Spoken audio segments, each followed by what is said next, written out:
Mixed martial arts. Mixed martial arts. How do we like our martial arts in the Great White North? Hello, Canada! That's actually better this time around. If you're just watching the MMA Fighting official weigh-in stream, welcome back to this new stream. We are live for the UFC 297 preview show. It is the first preview show ahead of a pay-per-view for the UFC and on MMA Fighting ahead of here in 2024. And as you can see, the main event, Sean Strickland versus Dricus Du Plessis for the middleweight title. And then a lot of heat growing for the co-main event throughout the week. Women's bantamweight title. A new champion will be crowned. Raquel Pennington taking on Mayra Bueno Silva.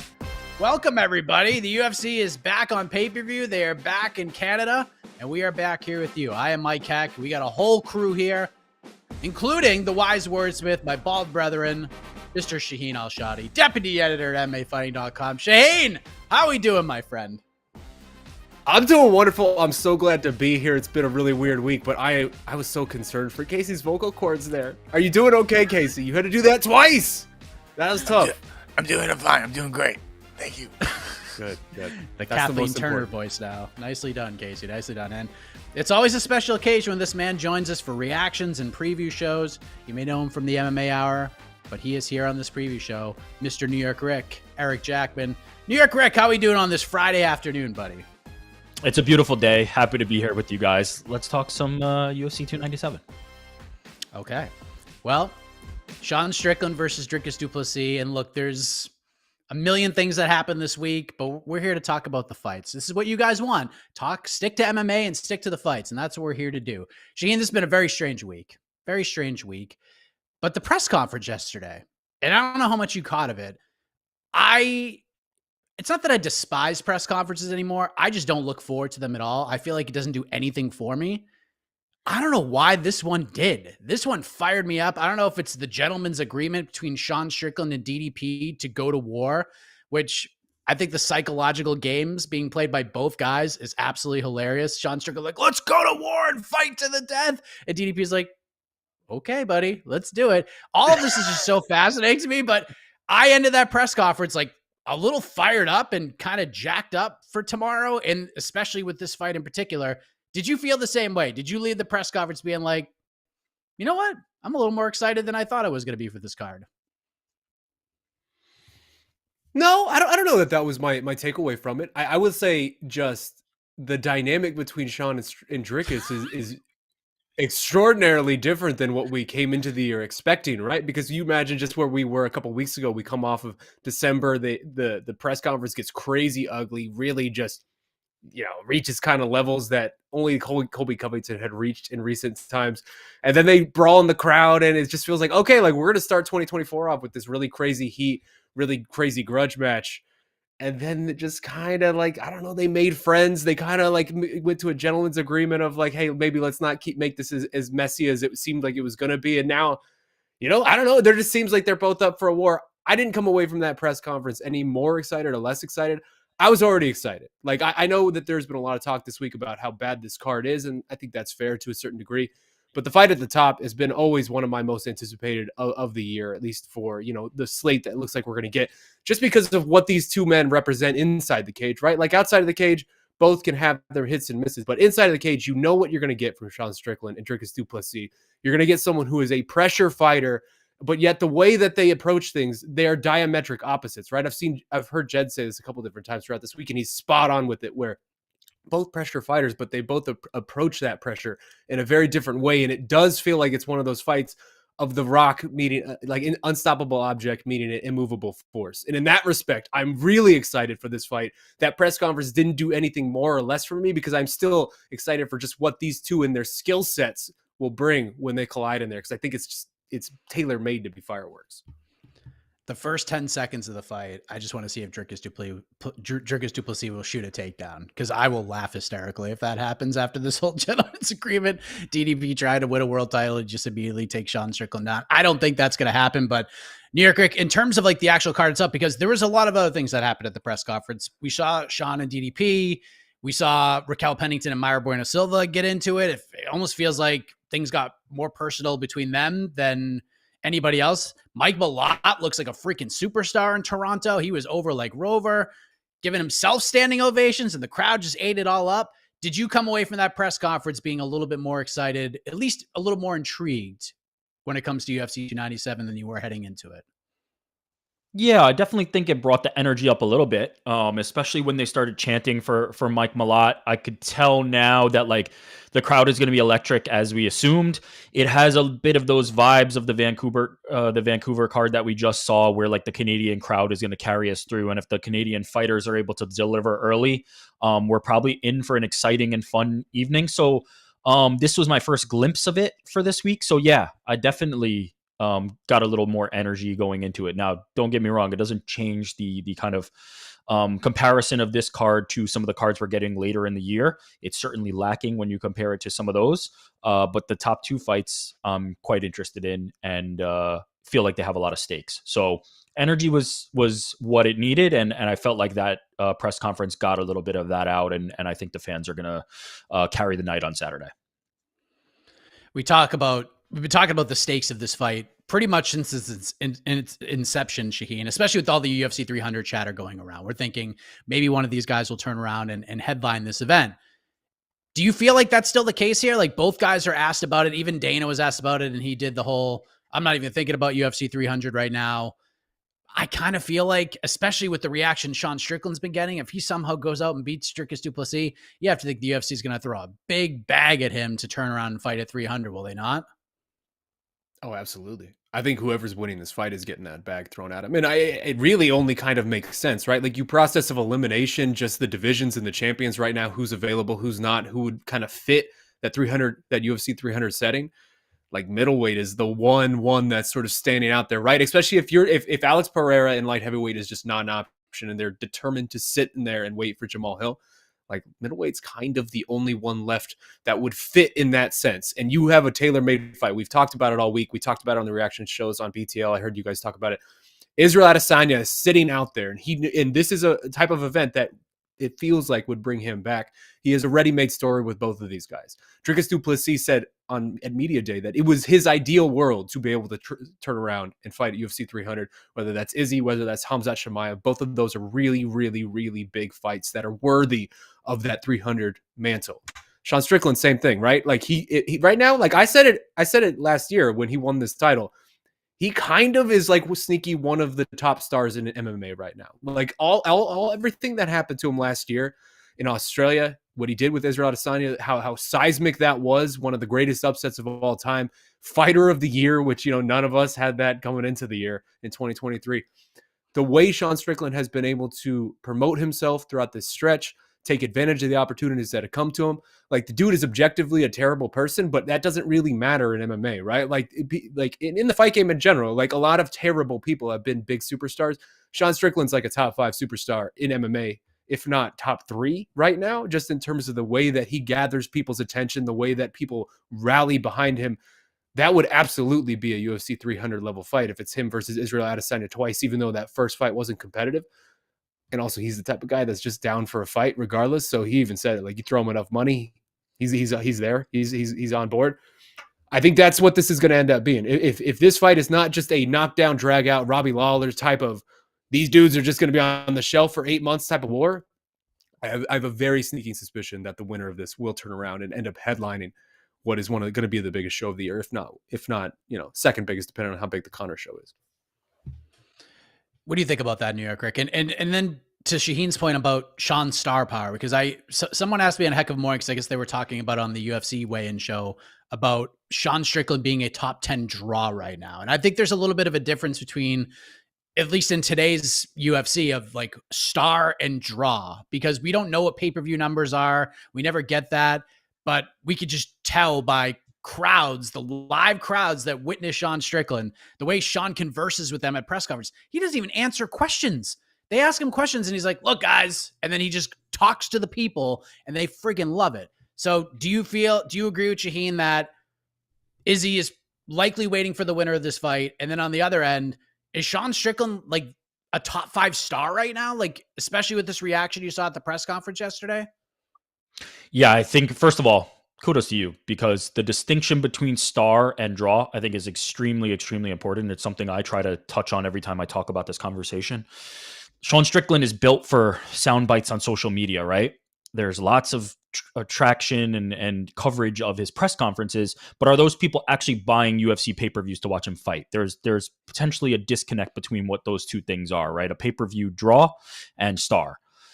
He is undoubtedly a top star in the UFC right now. The man is somebody that everybody is talking about.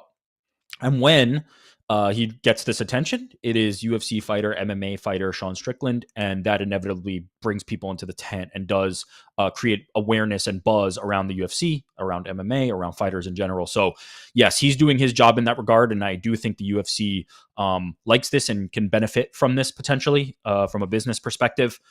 I don't think UFC 300 needs that fight. I think UFC 300 is pretty good on its own right now, especially because of the fight that was announced between Max Holloway and Justin Gaethje. I do think it's possible that they can get by, but I would imagine that they would try to make this fight.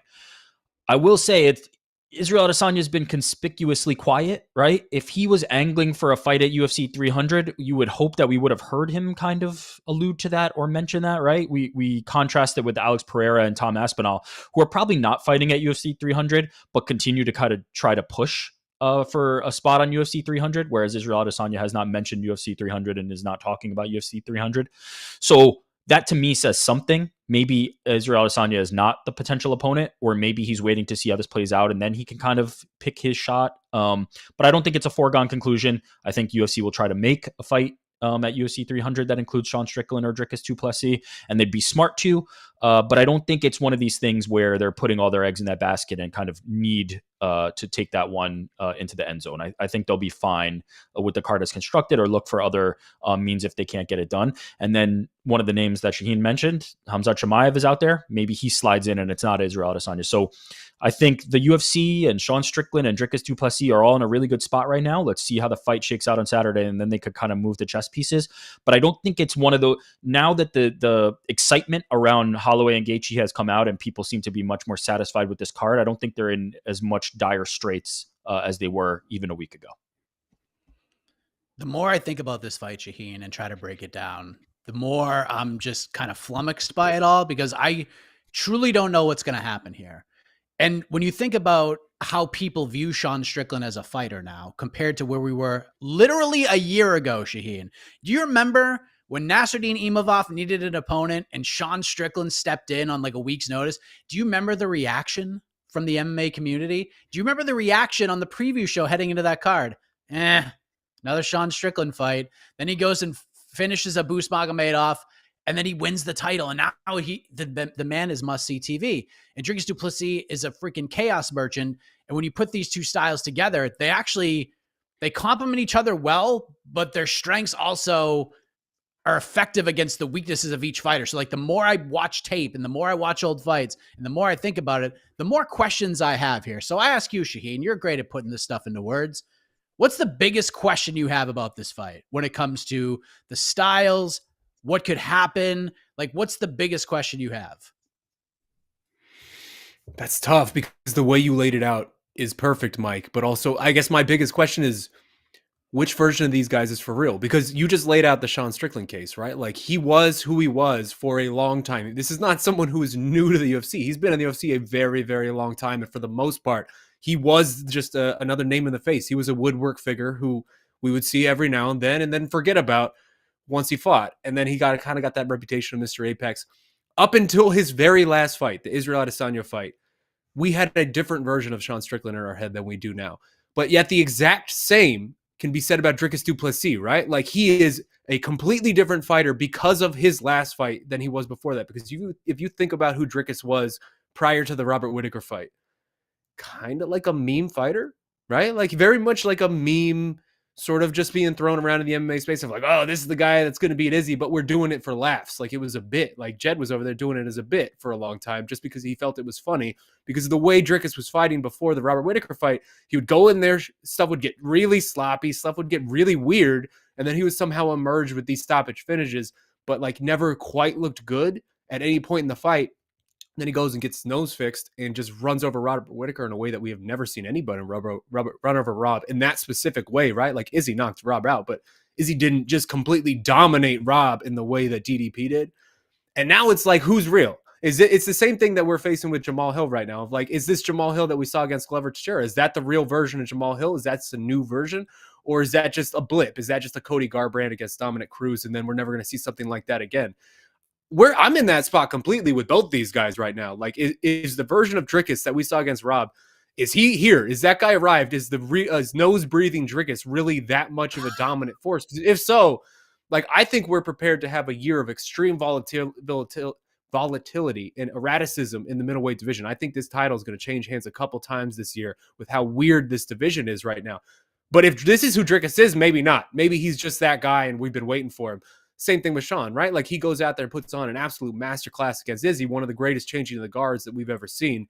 Is that who Shaun Strickland is now? Because we saw Shaun Strickland lose pretty recently. We saw him lose to many people pretty recently. The Alex Pereira knockout was not very long ago, and that's one of the more brutal knockouts of the last couple of years. So, like, we have seen what we thought these people were, and now they're here and they're completely different. That's my biggest question, is which version of these guys is for real? Because there's a chance neither of them are for real, but there's also a chance both of them are for real, and this is just now what the middleweight division looks like. And in that situation, the latter situation, that's really fun. If we just have all of these high-class 185er now, and all these guys have just leveled up, I kind of want to live in that world, because that could be a really fun world moving forward in 2024. What's the most interesting question you have about this fight, New York Rick, that you keep asking yourself when you're trying to break this one down? Yeah, a lot of similar questions when it comes to the fight perspective, as Shaheen just laid out. But for me, the most intriguing thing, the thing I continue to think about is Shaun Strickland a sideshow, or is he a UFC champion? Because I think we're going to go one of two directions. Is he somebody who's going to get steamrolled by Dricus Du Plessis and wipe his brow and go, phew, I'm glad that's over. I don't have to go out to Canada and promote this card and do this. I can show up to the Apex and fight top 15 guys, collect my checks and go home and shoot my guns? Or is he the guy who wants to do this? Or is he the guy who wants to put the company on his back and take the mantle and walk out there every single time to promote it? I'm not actually sure which one of those guys he is, but we're going to find out on Saturday night when Dricus Du Plessis puts the pressure on him. We're going to find out which one of those he is, and that's the part that I'm most intrigued by. Yeah, there's just so many. Like, because Shaun's going to have to weather a storm early in this fight. And I'm curious to see if Dricus will actually abide by this gentleman's agreement. I kind of think he just wants to go in there and be the champion of the world. So I do think at some point Dricus is probably going to try to take this fight to the ground. Because, by the way, the gentleman's agreement at the moment is just to kill each other. And I think nobody's abiding by that. I think they'll both be alive at the end of the night. So unfortunately, I don't think Dricus has been like backed into any corner here. I think taking Strickland down and beating him to a bloody pulp is probably acceptable in terms of engagement for Shaun Strickland. But we'll see. But yeah, death is what has been promised and agreed. Yeah, it started with. Also, it does feel like this week, just started kind of, but like, it feels like Dricus is almost just the guy on the side of the street watching the car wreck and kind of just being like, oh, yeah, I'm staying out of that. Like, I'm not wading into that. I'm just gonna kind of hang out over here and hopefully no one bothers me. He's kind of just riding the wave and, oh yeah, Shaun, sure, whatever, if that's what you're saying. This is kind of drafting on what I was just saying, right? Like, Shaun Strickland is the sideshow. He's the circus. He's in town. He's drawing the attention. I don't think Dricus Du Plessis cares about any of that stuff. Dricus Du Plessis wants to be a UFC champion, whether it was going through Israel Adesanya, whether it's going through Shaun Strickland. This man is very singularly focused. There is not a doubt in my mind, and definitely not a doubt in his mind, what the goal of this sport is, what the goal of his mission is, and it's to bring that gold back to South Africa. With Shaun Strickland, I'm not sure. I really don't know what the purpose of all this is. He seems more motivated by the idea of getting the mic in front of him and kind of spewing the things that he's spewing. And maybe the UFC gold is secondary. In fact, he often, when given the chance, kind of says, this gold doesn't matter. Like, we know what this is. This really isn't a thing. So I'm curious what in his heart of hearts he truly believes. And I think Saturday is going to be really illuminating for that. But I don't have any doubts about what I think Dricus Du Plessis is out there to do. Yeah, Dricus' confidence all week, all month since this fight was announced, is just like unbelievable. It's like he knows what we don't, and he's just ready for it to happen. And Shaun, I feel like, has been more of a roller coaster. And even when I talked to Eric Nixon, he was like, yeah, there were 2 days after the fight in the crowd at 296 where like we had to rein Shaun in a little bit. And it seems like Shaun's been kind of reined in. And now, and I think that's one of the more interesting questions too for me is you're giving Eric Nixick a second shot at DDP because he was obviously getting Brad Tavares ready for the fight. And, you know, Tavares just showed a granite chin and was able to weather the storm for 15 minutes. Wasn't really a competitive fight. But obviously, even Eric says like Dricus has gotten so much better. And now it's a whole different puzzle. And it's all about just getting Shaun in the right mindset to just not go out and make mistakes. Don't do what you did against Alex Pereira and just put the pedal to the metal and try to get into a big bloody scrap because you might get knocked out. So just the psychological aspect of this fight in terms of the coaches and the preparations and the confidence, super interesting. It's just such a wild like contrast of styles and preparation for both of these guys. So let's just get right into this because we could talk about the philosophical and the psychological of this fight all day long. But right now, Shaheen, the betting line, and you can add any other thoughts about this fight as you do this as well. Sean Strickland, minus 115. Dricus Du Plessis, minus 105. It is basically turned into a coin flip throughout the week, Shaheen. Who leaves? Toronto, Canada, the middleweight champion of the world. It's so tough. It's so tough. I have vacillated back and forth this entire week over this. And I think I ultimately land where I started when this fight was booked. And it really, I can't, I know that Sean Strickland just went out there and put an absolute dominant display against Israel Adesanya. I can't get that out of my head, but I also just can't get out of my head watching what DDP did to Robert Whittaker. And that was the most surprising, like of all the results last year, a year full of insane batshit upside down results, that still stands out to me as the single most insane result, the one that I just didn't see coming. Because we all said in the lead up to that fight, right? Like we were all joking for months about how dumb of a decision that was to throw away Dricus by just throwing him against Robert Whittaker and how Robert Whittaker would do whatever he wanted out there. And then Dricus Du Plessis did that. He did that A+, 5 out of 5, 10 out of 10, no notes type of performance that you changes your perception of this human being.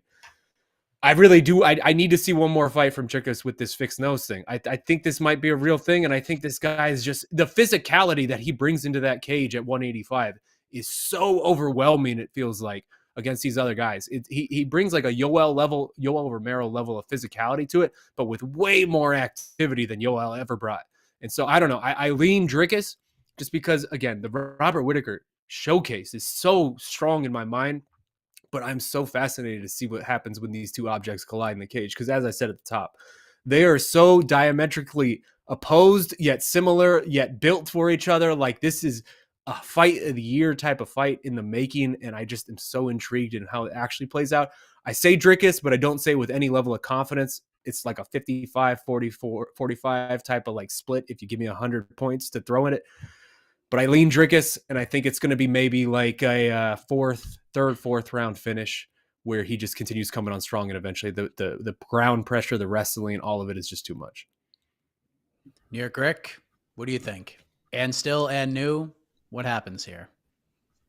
I think it's going to be Dricus. I lean toward Dricus, but what's funny about this matchup is, and I think this happens a lot, or at least it happens to me, maybe I'm not speaking for everybody, is obviously we've been watching both of these guys fight for quite a bit, and you kind of gravitate back to your first, second, third impressions. You kind of go back to what you believed they were, no matter what they show you, right? Like no matter the fact that Sean Strickland put on a masterclass against Israel Adesanya, maybe Izzy wasn't on his game, maybe this and that. And then is he the guy who lost, all those fights at the end of 2022? Or is he a different guy? Did I have it wrong? And I start to always gravitate back to my initial impressions. With Dricus, is he the guy who ran out of gas against everybody and couldn't get it done? Or is he the world beater with Robert Whittaker? I tend to overlook that and kind of drift back to my original impressions and assumptions about Dricus.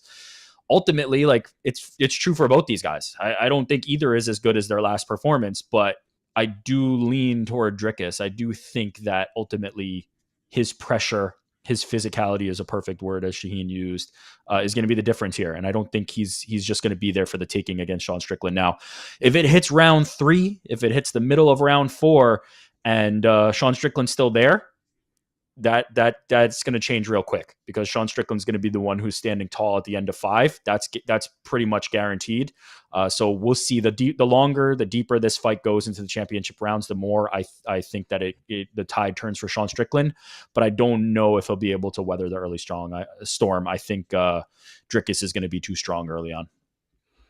Yeah, that the first 6 minutes of this fight is going to be so interesting. The first round is going to be I'm gonna be on the edge of my seat, just trying to see if Shaun can survive, and if Shaun could be the guy that actually gets Dricus put on his back foot. Because I heard a lot of people say this, and I completely agree.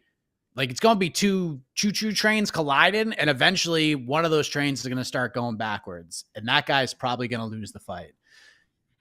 When you give me something as close as this, and I actually think the betting lines are pretty spot on right now. This is about as close to a 50-50 fight with everything we talked about. I tend to go with vibes, and I feel like all the vibes are on Sean Strickland right now. I feel like everything is just going to land in his favor. He could say, do anything, and it's all going to land in his favor. So my pick is Sean Strickland. I think he gets it done. I think he leaves Toronto as the champion, and I think he's going to headline UFC 300. It's just an unbelievable story. Sean Strickland is going to headline UFC 300, maybe against Israel Adesanya, maybe against somebody else. But Strickland's going to be the guy, and I think he wins a classic here. I think it's going to be one of those fights. Is this going to be Lawler versus Condit? No. Is it going to be Lawler versus McDonald? No. But I think this will be a good drunk fight 5 years from now when you have a couple of pops and you go back and which fight should I watch tonight? This will be one of those fights you want to go back and watch, just because it's going to be so weird and full of angst and everything you kind of hope for a main event on a card that is not truly all that good on paper. So I can't wait to watch it. Can't wait to sit next to my man GC and see how it all plays out during the watch party. And I think we're going to end UFC 297 with just pure chaos in our minds. So that's the main event. And speaking of depth of card, Shaheen, we have a second title fight on here. Even Juliana Pena says she broke the news on the MMA Hour earlier this week that the vacant bantamweight title will be on the line, because nobody knew about it. Raquel Pennington versus Mayra Bueno Silva. And I don't know how I feel about this fight, but I gotta give the two ladies credit. At least at the press conference, they're trying. I mean, it took them a long time to try, but they're trying now. I'm a little more excited for this fight after media day, especially Raquel Pennington's side. Showed a little bit of spunk, a little bit of personality. Has your interest levels changed throughout the course of the week for this vacant women's bantamweight co-main event for the title? No. No. No. I mean, No, let's just, what are we trying to do here? Let's be honest with these people, right? This is a circle of trust. We need to be honest with each other. No, it has not. Here's the problem. It's a terrible division. It's the worst division. Amanda Nunes' cloud still hangs over this division, right? What happens inevitably when a champion like Amanda Nunes, who is going to beat the contenders, walks away, is it just doesn't feel like their belt. We've seen this in light heavyweight, right? When John Jones walked away, was it Jan's belt? Was it really? We start to just go, who's really the rightful champion of this division? It's going to take some time, and I think Amanda Nunes' shadow looms very large over this fight. People will not, even the next fight, Juliana Pena. Everybody knows what would happen in a third fight between Juliana Pena and Amanda Nunes. Juliana would win, by the way. But everybody knows what would happen in that fight. And Amanda Nunes' shadow just looms too large. It's going to take some time for people to come out of that shadow. That's not the problem. Tell me more. Come on, man. Do you need me to say it? Because we know what the problem is. No one in the history of the world has ever been excited for a Raquel Pennington fight, man. This is just the reality of the situation. Mayra Bueno Silva is relatively new to this division. Y'all on this staff have really sold us a high bill of goods on Mayra Bueno Silva. Everybody on this staff is seemingly talking about her like she's the next great champion in the history of this sport. You guys might be eating your words here on Saturday when she suffers a really boring 25-minute decision loss. But the real problem is that Juliana's not involved in this, right? Because whether you like her or you don't like her, she's the only one in this division actively. I would say actually Mayra's trying. I'm not going to say Mayra's not trying.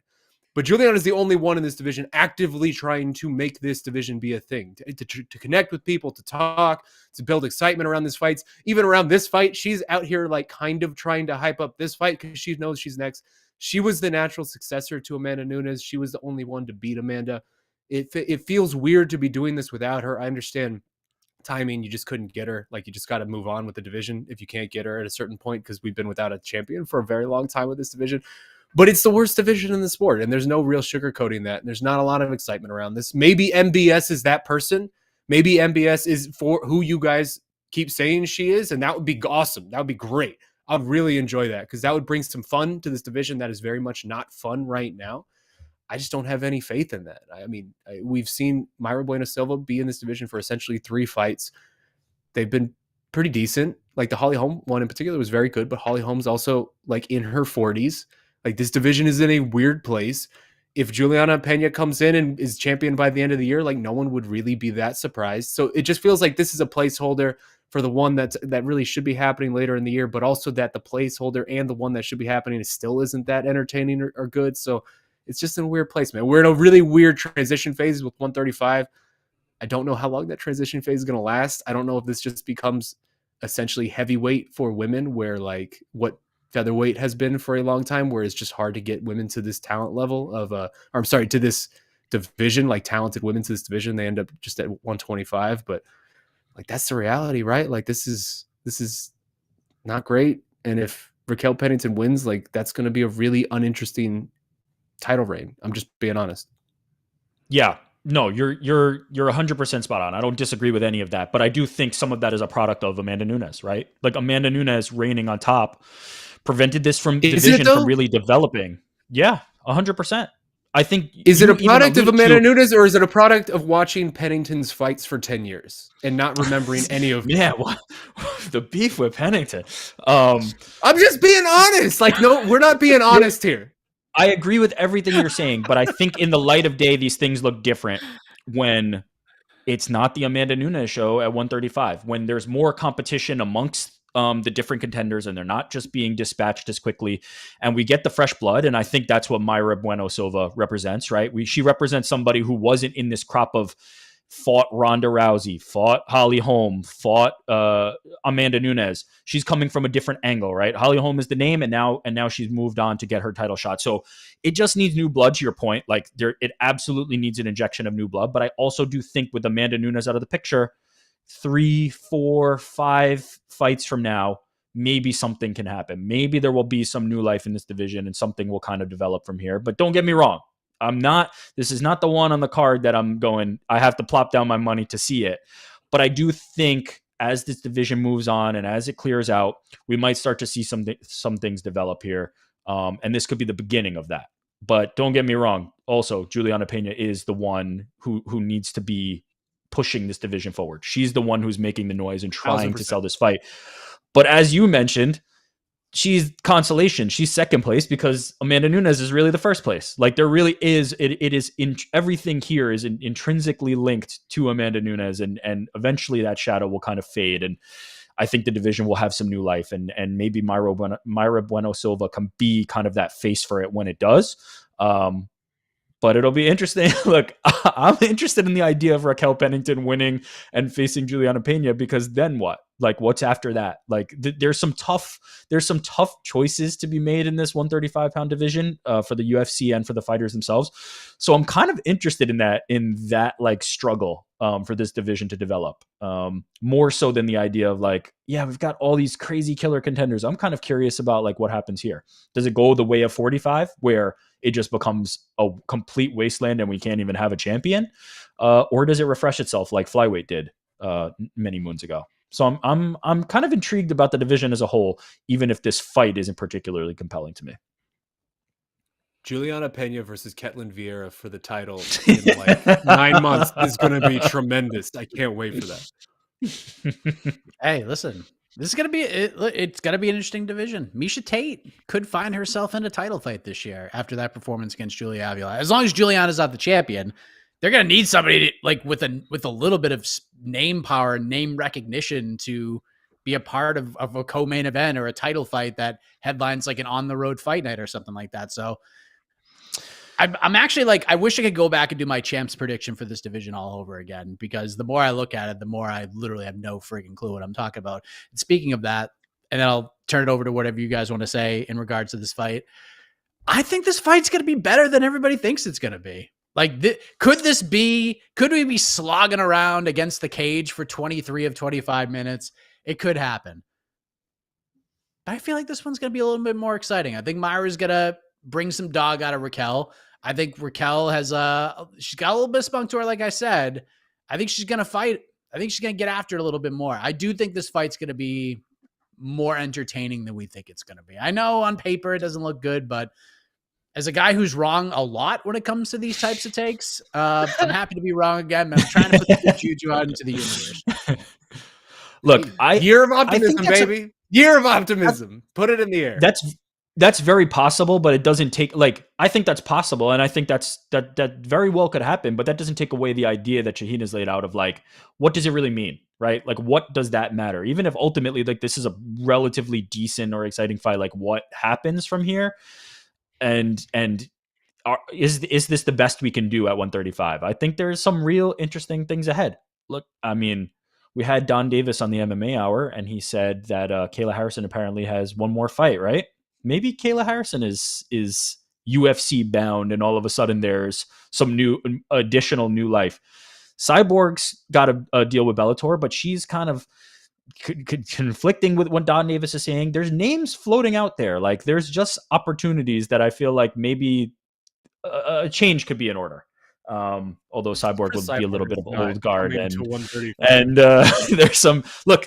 The cheddar makes it better, as my friend Ariel Helwani continues to remind. So who knows what's ahead, but it does not. Basically, this does not feel like the final form of 135, right? This does not feel like what 135 is going to be, and that's what's interesting to me. Even though ultimately, like, this fight could be as exciting as possible, or it could be a dud. We're kind of just like in the infancy of, like, the post Amanda Nunes 135 era. That's the interesting part to me. Well, there's only one thing left to do when it comes to this fight. Let's make a prediction, gentlemen. Shaheen, Mayra Bueno Silva, MMA Fighting's #1 women's bantamweight, -162. Comeback on Raquel Pennington, +136. Shaheen, who leaves Toronto as champion, sets the table for the main event of the evening? Raquel Pennington's going to win a 25-minute decision, and I eagerly await Mike Heck talking on the post-fight show about how entertaining it was. Yeah, Greg, who wins? If I'm picked to pick a side, I think it's Mayra, but I don't know. I really don't know. I don't know. But I guess Mayra at the moment, just because, I mean, I've seen Rocky fight a bunch of times, like, and it just doesn't seem like she's the championship level fighter. And Mayra, I'm more basically Raquel Pennington. I'm pretty cemented in my head on what she is, and I don't know with Mayra, so I'll take the unknown over the devil I do know in this scenario. So Mayra. As you'll see on the that watch was the party. nicest, most political way to say what you were trying to say, and I respect you for it, Eric. Thank you. I have a bet on Raquel Pennington at +136. I do think there's value there, but I'm confident to tell you, ladies and gentlemen around the world, that the winner of this fight will be all of us for having watched it. There you go. Thank you. It's got to be better. It's going to be better. It's going to be better. Is it going to be Zhang Joanna? Hell no, but it's going to be better than Rose versus Carla. I'm pretty confident in that. I mean, you just set the bar at the lowest possible setting. Yeah. In the history of UFC title fights, it's going to be better than the very worst one. I mean, not bad. Just putting the stakes in the right place. It's just beautifully done. So there's some other fights on here. This fight has a floor of being the second worst title fight of all time. All right. Hey, it's better than a lot of the expectations that I've seen in DMs and in comments throughout the week. So, by the way, it could have gone below the floor there. So thankfully, we're at least setting the floor at #2 worst. Prove me right, Raquel and Mayra. Prove me right. We got Neil Magny, Mike Bilotta on this card. We got Chris Curtis, Marc-Andre Barrio, Arnold Allen, Movsar Evloev kicks off the main card. I am so freaking intrigued by that one. It's going to be a good one. So Shaheen, I'll begin with you. One fighter on this main card outside of the main and co-main event that you have your eye on more than anybody else. I don't know about one fighter, but I'll give you one matchup because it's Arnold Allen versus Movsar Evloev, right? Because I think there's a very real chance that the winner of that fight is fighting for the featherweight title next if Alexander Volkanovski wins. I personally will not pick Alexander Volkanovski to win. I've already picked Ilia Topuria to be our year-end champion, so I got to be consistent with that. I just think the history is against Alex, right? Like he is already the oldest champion in the history of this division.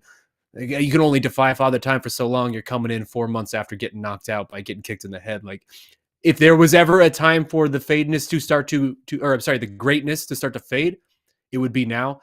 But Alexander Volkanovski has continued to surprise us throughout his entire career. So if he gets past Ilia Topuria, I think there is a heavy, heavy, heavy chance that he's fighting the winner of this fight.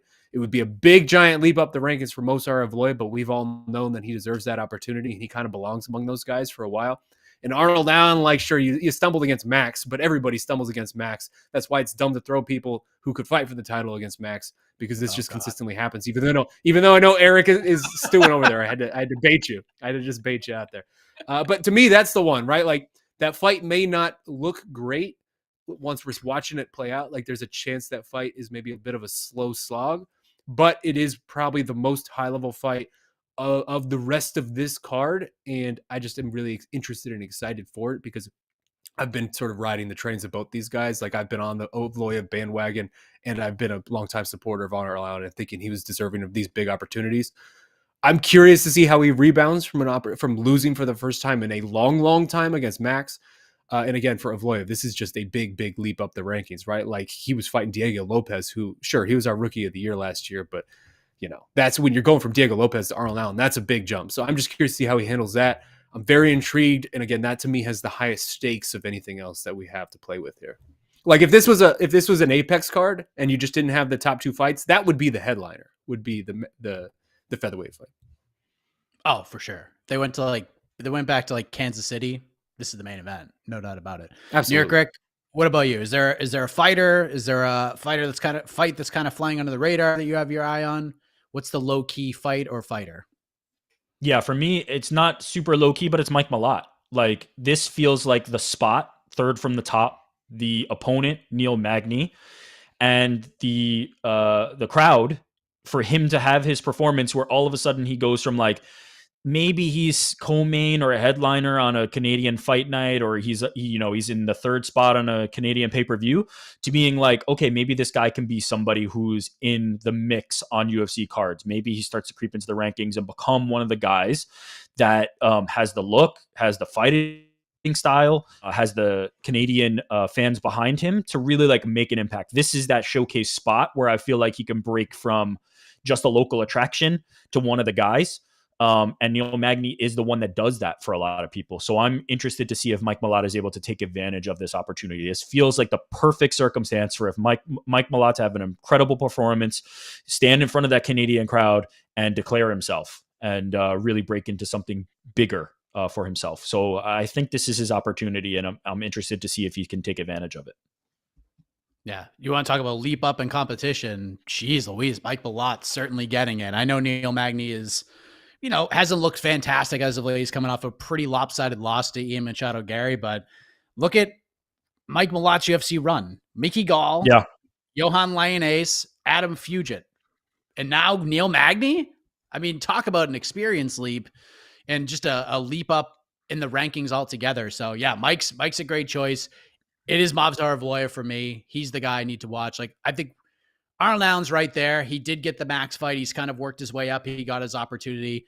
Can Movsar Evloev do it? I think people are waiting to see like a big finish from Movsar. I think they're waiting to see a little bit something out of him outside of like winning a decision. And I think this could be one of those fights, kind of like the co-main event, where we could see sort of a sloggy fight. Two guys who are kind of timid. They're just looking to get a win that is needed so badly, considering what's at stake and what's on the line here. I kind of think this fight's going to be really, really fun. We might even get a finish here against guys who have never been finished. I mean, Evloev's never even lost. Arnold Allen's never been finished. We might get ourselves a little finish here. I do have a bet on Movsar Evloev by knockout in this fight, so stay tuned for that. But again, I would have really loved to. Probably will be. Go ahead. I would have really loved to see this as a 5-round fight. Like this Yeah. feels like a one where Yeah, I would I have agree. just wanted to see the story play out a little bit more. Because neither of these guys is like, although credit to Arnold Allen, recently he's looked like he really has the gas, and is able to step on that in the first couple rounds. But I do feel like these guys are 5-round fighters, so I would have liked to see that. I would have preferred to see this play out as a 5-rounder. But don't get me wrong, I love this fight, and I'm happy to get it however we get it. Hell yeah. Yeah, that being said, I'm glad it's on this card, because if it wasn't on this card, Yes. this would be a much, much rougher card. Yes. Well, let's bring Casey in. Let's hear from the peeps. Hi, Casey. How's the voice? Hi. Doing good. He got 2 octaves deeper. All right, questions. Oh, such interesting comments today. Just wonderful comments. I've been having a good time reading the chat this whole way through. It's been enjoyable. Don't do it. Don't do it. All right. First question. I revel in it.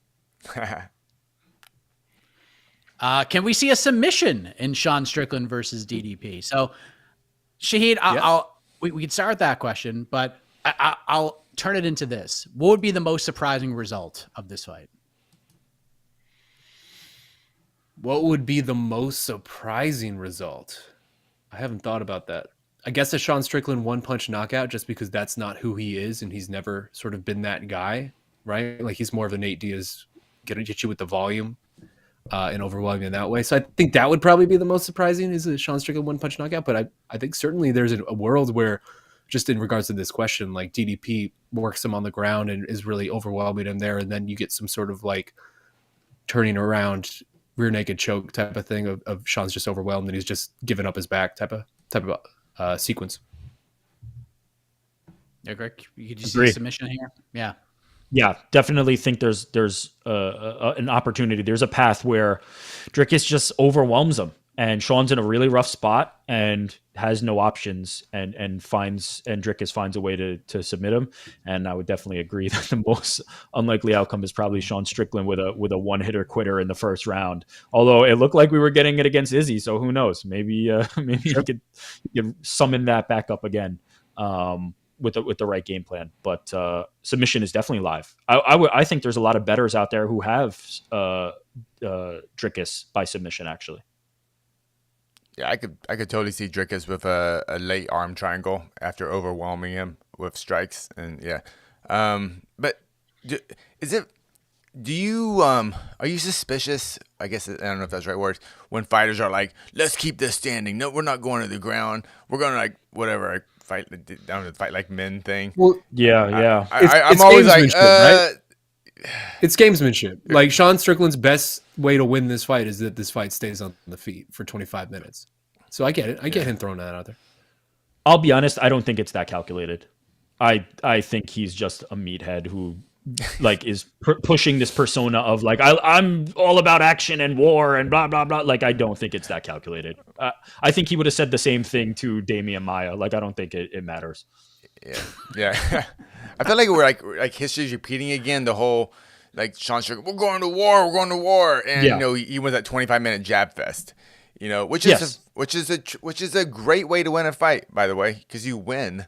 So I'm not downplaying that strategy, but I feel like we're time traveling back again. And now we're here. Like, we've done this before. You're right, though. It is often the guys who are like jab fighters, who pillow fisted jab fighters who are like, yeah, we're gonna throw down and go to war, but they're actually just gonna tactically kind of sit there and jab for 25 minutes. So you're right. There is something to that as well. I mean, even the 25 minutes versus Izzy, great performance by Sean Strickland, but 30 seconds of crazy action and 24 minutes of, Izzy's not doing very much. Composed pocket boxing. Yes. Yeah.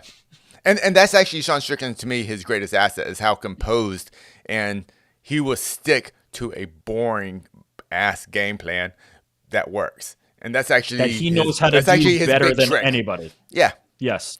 And that's why, yeah. Okay. Cool. Next question. Oh, yeah, we didn't talk about this. Should Priscilla Cachoeira go up to 135 for good? According to Jasmine's team, who spoke to James Lynch for his YouTube channel, Priscilla wasn't professional enough to make 126. So, yeah, one of the first things I saw in Slack this morning was AK telling us that it looks like Cachoeira was going to be 10 pounds over. And Jasmine, of course, being Jasmine, wanted to fight in Canada, was like, yeah, that's fine. I'll agree to it. Let's go. I'll still beat you. So, I mean, I kind of feel like this question doesn't really matter at the end of the day, Shaheen, because I feel like Jasmine's going to win, and I feel like Priscilla Cachoeira won't be long for this UFC world after the fact. New blood at 135, baby. Yeah. It's coming. We got 2 What do you bantamweight fights on mean? this card. She was like 4-1 until her last loss. How could you say that, Mike Heck? Just saying. Say what you Just mean. wait by 10 pounds. Speak your the truth, answer- Mike Heck. This is a country of freedom. Taken at face value, the answer to this question is absolutely yes. She's shown that she cannot make this weight. Like, just go up. She's not about to compete for a flyweight title. Just go up in weight. Yes, the answer is unequivocally. I agree. Also, there is a quicker road to the title at 135 as Yes. at 125. Yeah. And that is the understatement of the century. I don't know why more lady flyweights aren't going up to 35, because you're like 2 wins away, if that, from a championship bout. I will say, just looking Well, at Bueno because Silva. of Amanda Nunes. Bueno They Silva. weren't because Bueno- of Amanda Nunes. Like, sure, you go Oh. there and then you lose to Amanda. But now that's not here. So there very much should be all sorts of flyweights lining up to be gaining weight for that. Which is, I will say, exactly, sorry. she doesn't look like a bantamweight, if I'm being honest. She looks like an undisciplined flyweight. That's really what she is, and probably why she doesn't want to go up to bantamweight. But I mean, ultimately, if you can't make the weight, then you're a bantamweight. That's the reality. There is no 130-pound division. So either cut the weight and make it or don't. But I will say she probably is looking around and saying, like, I'm not as big in terms of my frame as some of these other girls, but make the weight then. I predict we will see an exodus. I predict we will see an exodus of flyweight, sort of like pseudo contenders, those people who are like sort of 5 to 15 ranked. I predict we'll start seeing some of them trickle to 135 over the next year. My most positive kind of outlook for 35 is basically what we've seen so much in MMA, UFC MMA. When there's a dominant champ, it's very easy to think that weight class just sucks. When Izzy was dominant, we thought middleweight kind of sucked. Now middleweight's exciting. When DJ was dominant, well, at least Dana, they thought the flyweight sucks. And now DJ's gone. Now flyweights are super exciting. So maybe we're going to get this for women's And when flyweight. John Jones was dominating, light heavyweight sucked. Oh, wait, actually, light heavyweight still sucks. Wah, wah. Well, he was kind of just Wah, fighting a lot of- wah. Wah, wah. Yeah, and heavyweight. All right. Somebody called us Dorketeers. I like that. Oh, that's good. I haven't seen that before. Dorketeers. That's it. Oh boy, I gotta leave. I'm feeling verklempt. Talk amongst yourselves. I thought I don't know how much you have to add on this, but I thought this was interesting. Why was there no backup fighter for this main event? Because if one of them missed weight, Raquel Pennington versus Mayra Bueno Silva could be the main event. Easy transition. Good call. No one even noticed. No, Not. I mean, who's going to be the backup fighter? Yeah, I was going to say, my honest is answer Marc-Andre is like, Barrio or Chris Curtis, like depending on who would I guess, actually need yeah. it. That's probably the backup fight, right? Which makes One of those sense, guys would step but, in. yeah. there's Strickland, nobody Chris Curtis title fight that we've been waiting for. there's nobody Get it who's in like the high bag, enough yeah. ranked and kind of waiting in the wings that would have made sense, right? Like, you're not going to have Izzy come and make weight. You're not going to have Hamzat or somebody make weight. There really wasn't like a good, like, we've kind of had people that they were 1 or 2 away and it was obvious and they could come and fill in, but it just like, there isn't anybody right now that really makes sense in that spot. Yeah. No, we're not we're not talking about UFC 300, guys. Jeez, just can we have one show? We're not gonna talk about UFC 300. The answer is no. No, yeah, We already did it. Basically. we already. Yeah. Oh yeah, we did. You're right. No, You got anything else? I'm not getting too many. Dorketeers, you're a legend. Same stuff. I mean, You're a legend's good. All right, here we go. all right.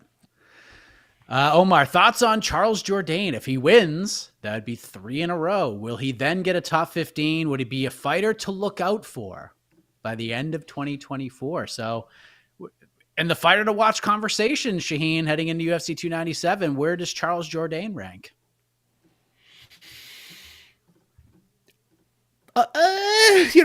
Kind of like medium ground, right? Like he's a guy that we've seen. What was that noise right there? That said it all. I'm trying to like work it out. I had not thought about this before this. We've seen him in the UFC for like 5 years at this point, right? Like he's a guy who wins some, lose some, wins some, lose some. He's on a good run right now. The Chrome Gracie fight, the Ricardo Ramos fight, that's 2 in a row. But before that, he lost 2 in a row. So it's like I need to see sustained excellence from somebody like this before I can begin to maybe get excited about it. So that's where I'm at. Like I don't know that I don't think he's at that top 15 level if he gets this one. I think he's probably one more away from being in that conversation, right? I was thinking the exact same thing. He's Andre Fili. They're these guys that like perfect, yeah. You know what you're getting when you put him on a card, up, down, flashes of brilliance, flashes of not looking ready. You need more. He's been here too long. There needs to be more consistency. You said it exactly right. There's just some guys that are in that mold, and Andre Fili is another one who I feel is comparable to him. It's the same kind of thing. I need to see long. Especially at featherweight. Like you have people at the very bottom of the featherweight rankings, like a Lerone Murphy, for example, who like Lerone Murphy only wins for the most part, and he still is like backlogged behind all these guys. Like there's just a big queue at 145, and it's hard to break into that. Yep. I kind of have a feeling that Sean Woodson's a pretty live underdog in this fight too. Sure. Sean's a freaking monster, man. Dude's like basically he's basically like a 165er fighting at featherweight. He's gigantic and he's really good. Yeah, super underrated. So his physical advantages are always something to consider in a fight. You cannot overlook just what gifts he's got. Yep. Yeah, I like the comparison to Jourdain and Fili because when both those guys win, they win in a way where you go, dang, they could fight for the belt next. They had those type of wins, but when they lose, you go, oh yeah.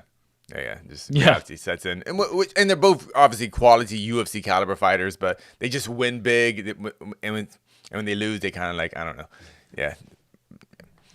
we're talking about in that when they win, it's not like they should fight for the belt next. It's they've turned the corner, like they've figured it out. Yeah, and we're about to get the run, just like the Jake Matthews run that never happened. The Jake Matthews effect. Like just waiting for the run, and then they lose. Poor Jake Matthews. Like, he really got like the Jake Matthews effect. Cause we were just so like all of us. No, we were. I was all in. I was so excited about it, and then it just. We all have those guys. My Jake Matthews effect. My guy. He's Phil Hawes for me. When I saw Phil Hawes first, I'm like, oh. This guy, when he's gonna do it, and then like, oh, jeez, all right, never mind. And that's why I love these like the Movsar Evloev fight, right? Where it's just like I've been saying for 2 years that Movsar Evloev is going to be fighting for a title, but I don't have any proof of that. He hasn't fought anybody even close to that level. So like this is it. I'm very interested to see if he can sort of thrive on this platform because we've seen it, and some guys don't. This is what makes MMA special, though. There are levels to this game. Like there are people who are really freaking good, like amazing, top 30, 40, 50 in the entire world. And they're just not good enough to be a champion. Like that's legit. And that's what's exciting about this sport. I love that. Yep.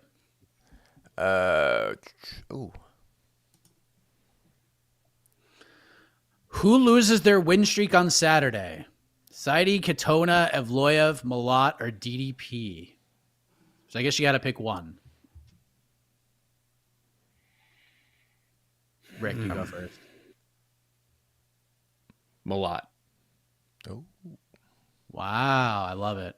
If you make me pick one, I'm gonna go Evloev. I think Arnold Allen's gonna get it done. I agree with Mr. Jackman.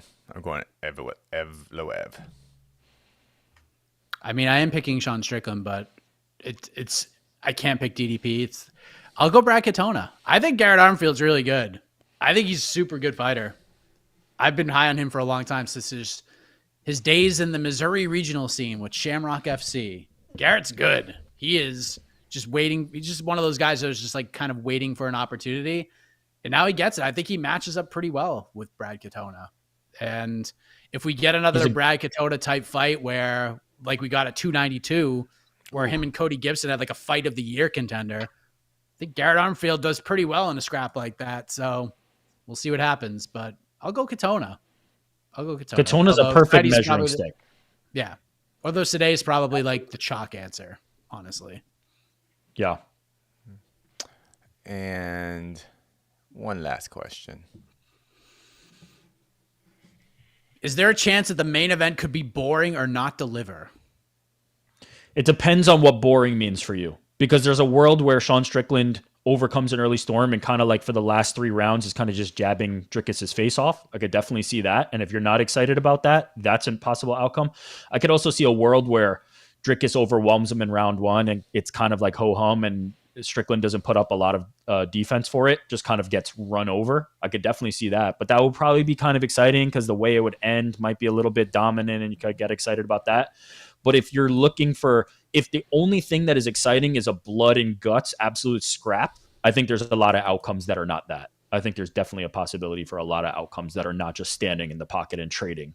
So yeah, I definitely think it could be boring. Gene? Yeah, I think if it's boring, it's because it is a Strickland domination, right? Like it is a Strickland Izzy type of fight where it's a very technical, very just paced, measured fight, rather than the Dricus Du Plessis chaos machine, which is what this man brings into the cage. Like Dricus is a pure action fighter through and through. He is always fun to watch, whether it's because it's weird or because it's violent, like something interesting is happening on the screen at all times. Sean Strickland, you can't really say that about, but you know, I feel like this is one of those ones where like they could run this 10 times, and I think all 10 of them look different. So it's just which version of this are we about to get, and that's what makes it so fun to me. Casey, you see this happening? Oh, absolutely. Absolutely. When two guys, we're going to fight to the death. This is going to be the biggest, craziest, gnarliest fight ever. I was like, oh, that's like when heavyweights come out and we go, oh, ain't no way this going the distance. I feel like that's the energy I was getting when they were kind of beefing at each other. But I have a weird answer for this. If Sean Strickland can definitely make this boring and win, but I will be so impressed because he will be the first fighter in the UFC, at least I know of, that would defeat DDP and make him boring.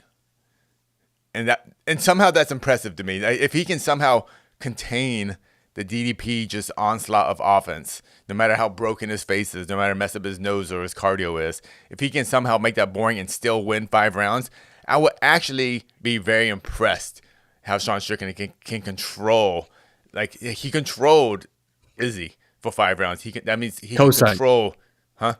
Yeah, I co-sign hard what you're saying. Yeah, and it goes back to what I was saying at the top of. It won't be exciting per se in the just like what you're watching, but in the grander scheme of how he can manipulate these really high action, very good fighters into like just doing what he wants and just giving rounds away basically to Strickland. That would be impressive. I wouldn't put Izzy in that camp though. I think Izzy is prone to also technical type of fights. I would put Dricus much more on the other side of that in terms of I guess Izzy on the other side when he's losing, which we haven't seen that much. I know. That's why I would co-sign that.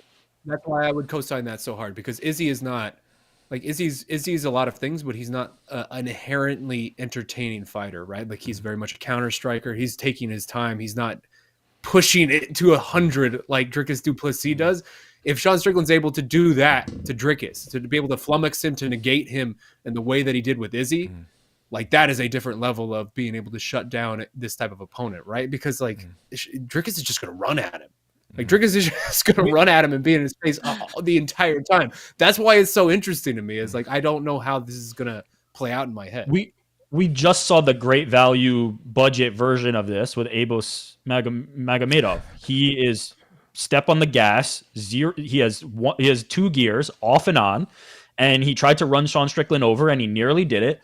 And then Sean Strickland was there underneath the car crash and dusted himself off, and then dominated him and just made him look silly. If that's Dricus's game plan, and he's not going to be more effective than Abos Magomedov was, then that's what's going to happen. Sean is going to get hit by the car. and then he's going to dust himself off, and then he's going to dominate the rest of the fight. That is absolutely what's going to happen. So DDP needs to either be more measured, which I think against Robert Whittaker, he kind of showcased he can be, right? It wasn't just like pure aggression. Certainly that was there. Certainly he was looking for a finish, but he did look more measured. He did look less sloppy. He did look more composed. He did look like he had something that was a longer term game plan, but took advantage of the opening that Whittaker gave him. Yeah. If that's the game plan, I could see it playing into his favor. Maybe he's there in round 3 and still able to push on the gas, but there's also a world where he just steamrolls him and Sean Strickland doesn't get up. And I could very much see that outcome. Yeah, and to your point, Casey, the most impressive version of this to me for Sean Strickland is not Sean Strickland going out there and getting like an overwhelming first-round TKO. It's Sean Strickland doing the Izzy thing again, just flummoxing him for 25 minutes. And then at the end of this night, we're just talking about, like, is Sean Strickland low-key like one of the better technicians of the history of the 185-pound division? The fact that he's doing this to these different styles and these different guys, like if Dricus in the 22nd minute of this fight is just looking lost out there and has no idea how to get past what Sean Strickland has given him, that to me is the most impressive version of this. And that will answer so many questions for me about Sean Strickland, because I'm still in the boat that Sean Strickland had his best night ever and Izzy had his worst night ever in that last fight. And if they rematch, I don't think it goes that way. But if Sean Strickland can do what he did to Izzy tomorrow night to DDP, then no, this is Sean Strickland, and he is one of the best middleweights we've ever seen. I said it out loud. But he has to do it tomorrow night. He has to do it tomorrow night. Yeah. That's why I said at the top, like, the biggest question for me is like, which one of these guys is for real? Because the one fight ago for each of them, we thought so drastically different of them than we do right now. And that is so unique. I can't think of many comparisons where that type of matchup happens. So it's funny because every fiber of my being both agrees with you and disagrees with you. I agree with you because I think it's harder to dodge a bull like Dricus Du Plessis, but I also think that Israel Adesanya is such a superior technician and such a harder kind of puzzle to figure out for most people that, like, that's actually more impressive, and this isn't the more impressive version. But I don't know which is right. I don't know which performance would be more impressive. To the point that I would just say those two back-to-back wins might be two of the most impressive that anybody has ever done in UFC championship history. So if Sean Strickland could pull it off, I would be extremely impressed. Mm-hmm. Sometimes, ladies and gentlemen, perception is not always reality. Just think about Triple H versus Chris Jericho.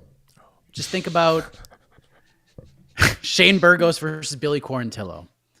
Both were great, but both had to follow legendary bouts. Rock Hogan, Justin Gaethje versus Michael Chandler, Raquel Pennington versus Mayra Bueno Silva. It's going to be hard to follow it, but they're going to do their best. Hit the music. I'm doing it. You landed the plane, Mike. You brought it home, Mike. You brought it home. Circle. The 4 Dorcasauruses are out of here. I think was that the Dorketeers. Oh, the Dorketeers. I like Dorcasaurus too. Dorcasaurus. You should be in our comment section. Oh my God. What a show. What a week it has been, everybody. And we're just getting started because tomorrow's the actual event and all sorts of chaos probably going to break loose. AK Jose still in Toronto. We got the People's Pre-Fight Show. We got the Watch Party. Boots on the ground. Post-fight show should be electric. On to the next one live on Sunday. Just keep it locked here at MMAfighting.com. It's going to be a tremendous weekend, everybody. For New York Rick, for Shaheen, for Casey, I am Mike Heck. Thank you for watching. Good day to you. We love you guys so much. So much. Happy birthday, AK.